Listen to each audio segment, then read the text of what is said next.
च्या वेगळ्या निर्वाचनाविरुद्ध गांधीजींनी आमरण उपोषण आरंभलं। अखेरीला पुणे करारान्वये हरिजनांना प्रत्येक निर्वाचन क्षेत्रात थोड्या आरक्षित जागा मिळाल्या।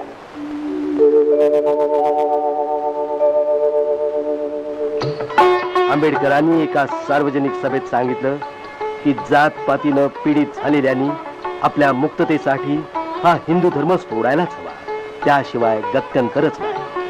आता राजकीय क्षेत्रात बाबासाहेबांची क्षितिज वाढली होती।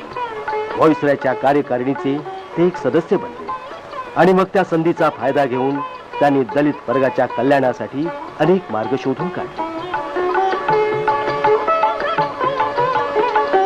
नव्या योजनांच्या अंतर्गत दलित वर्गाच्या शिक्षणासाठी त्यांनी बराच पैसा जमा केला आणि सरकारी नोकऱ्यातील जागा राखून ठेवण्याची व्यवस्था केली।